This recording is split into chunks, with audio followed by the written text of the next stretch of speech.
नमस्ते बच्चों, इस कहानी का नाम है आग आग। इस कहानी को सभी बच्चों को ध्यानपूर्वक सुनना है।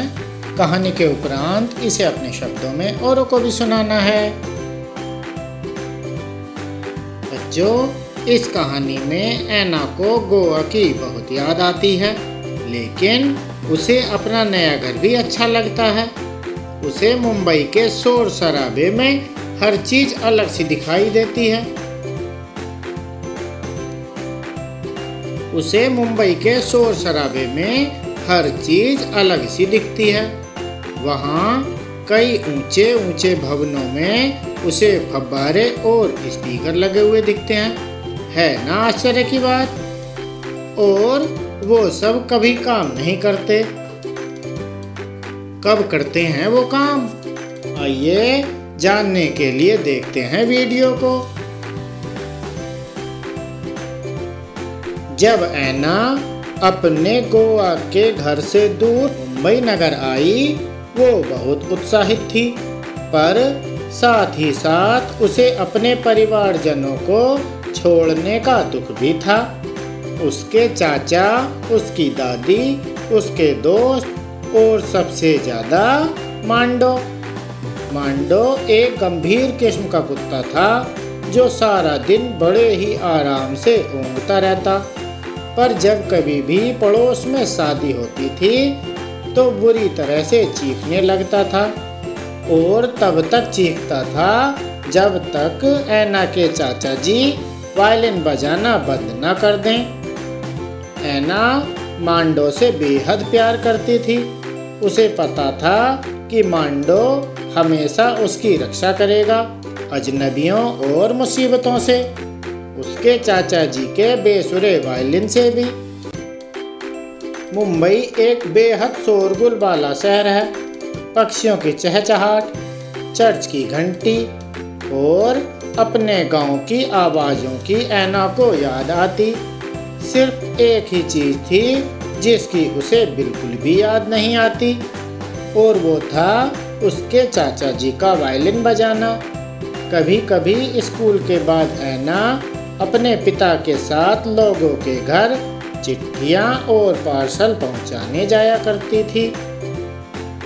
ऐना बड़ी ही बेसब्री से लिफ्ट की सवारी का इंतजार करती। एक दिन उसने चुपके से लिफ्ट के सारे बटन दबा दिए। लिफ्ट का दरवाजा हर मंजिल पर खुला। हर मंजिल पर अजीब सा दिखने वाला फुब्बारा लगा था। वो सोच में पड़ गई, यहाँ कौन नहाना चाहेगा? ऐना चीजों को समझने की कोशिश करने लगी। दीवार पर लगे लाल रंग के डब्बे से संगीत की आवाज कभी नहीं आती थी। वो ऊपर लगा हुआ छोटा सा अजीब सा कैमरा उसकी फोटो कभी नहीं खींचता था। और वो फुब्बारा, एक बूंद भी पानी जो कभी उससे गिरा हो, उस फुब्बारे में तो नल का भी नहीं लगा था। एक दोपहर की बात है। ऐना और उसके पिता 5वीं मंजिल पर खड़े थे। तभी अचानक उन्हें एक भयंकर रोने जैसी आवाज सुनाई दी। पापा, ये भयानक आवाज कैसी? मेरे ख्याल से ये आग लगने की चेतावनी है, फायर अलार्म है ना।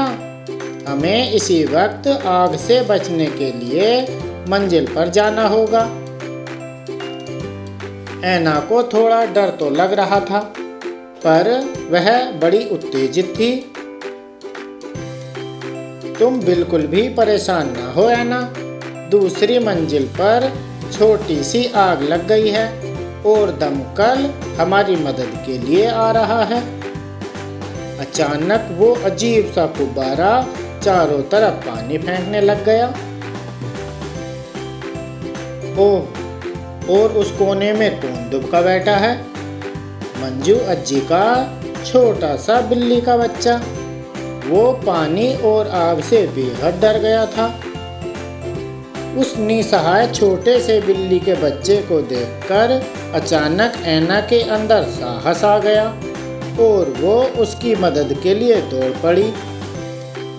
अब जब उसके अंदर हिम्मत आ गई थी, उसने अपने पिता से पूछा, ये फुब्बारा कैसे चल गया पापा?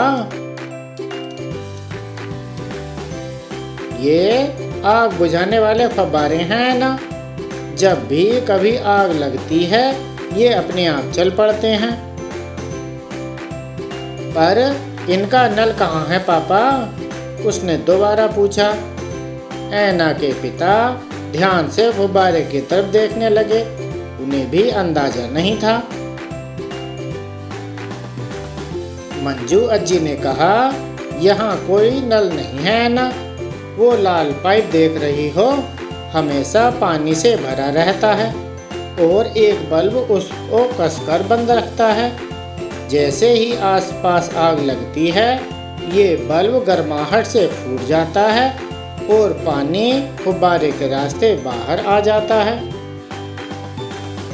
अच्छा, पापा ने कहा, जिन्होंने अभी कुछ सीखा था। बीप बीप बीप बीप, एक बड़ी सी सफ़ेद सीढ़ी ठीक उनके सामने ऊपर उठी। बच्चों और बुजुर्गों वाले परिवार कृपया पहले आएं। एक अग्निशामक ने लाउडस्पीकर में घोषणा की। जैसे ही वे फायर लिफ्ट पर चढ़े, मंजू अज्जी ने ऐना का हाथ जकड़ लिया और अपनी आंखें कसकर बंद कर ली। पर ऐना की आंखें खुली थीं। उसके पिता ने शान से कहा, आज तुमने बहुत बहादुरी दिखाई है ना। क्या उस फायर अलार्म ने तुम्हें डरा दिया था? ऐना ने उन्हें गले लगाकर हामी में सर हिलाया। जानती हो, आज उस फायर अलार्म ने हम सबकी जान बचाई है। उन्होंने होले से कहा, ये बहुत अच्छी चीज है। ऐना जवाब में फुसफुसाई, ये थोड़ा सा मांडो जैसा है पापा। उसके पिता को उसकी बात समझ नहीं आई। फायर अलार्म रोज तो शांत रहता है, पर वो तभी शोर मचाता है जब वो हमें मुसीबत से बचाना चाहता है। तकनीक हमारी कई चीज़ों में मदद करती है। आग लगने की स्थिति में स्कूलों, सिनेमाघरों एवं अन्य इमारतों में लगी स्वचालित अग्निशमन प्रणाली हमारी जान बचाती है।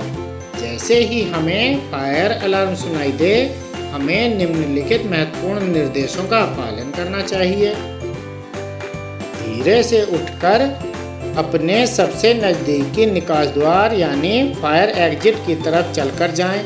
लिफ्ट का इस्तेमाल ना करें, क्योंकि आग लगने की स्थिति में लिफ्ट में आप फंस सकते हैं। आग की तरफ पानी ना फेंकें, क्योंकि इससे आग ज़्यादा फैलने का तथा बिजली का झटका लगने का खतरा होता है।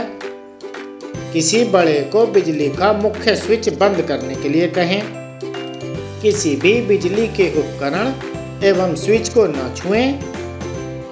भागें नहीं, क्योंकि भागने से आपके फेफड़ों में ज़्यादा धुआं जाएगा और दुर्घटना एवं भगदड़ होने का भी डर है। इसलिए भागें नहीं, तेज चलें। अगर हो सके तो अपने मुंह को गीले तौलिए से ढक लें। अगर निकास द्वार धुएं से भर गया हो तो बेहतर होगा कि आप पेट के बल जमीन पर रेंगकर या घिसटकर रास्ता पार करें, ताकि आपकी सांसों में कम से कम धुआं जाए। इमारत से बाहर निकलने पर नज़दीकी सुरक्षित खुली जगह पर एकत्रित हो जाएं। एक ही जगह पर अपने परिवारजन या बड़ों का इंतजार करें, ताकि वो आपको ढूंढ पाएं। अगर आप घायल हों तो अपने नज़दीकी व्यक्ति से सहायता लें। तो कैसी लगी ये कहानी? अच्छी लगी ना बच्चों? अब आपको इस कहानी को अपने शब्दों में औरों को भी सुनाना है और आग से बचने के उपाय के बारे में भी जानकारी देनी है। यदि ये कहानी पसंद आए तो इसे लाइक कीजिए, शेयर कीजिए, चैनल को सब्सक्राइब कीजिए। मिलते हैं अगली वीडियो में। धन्यवाद।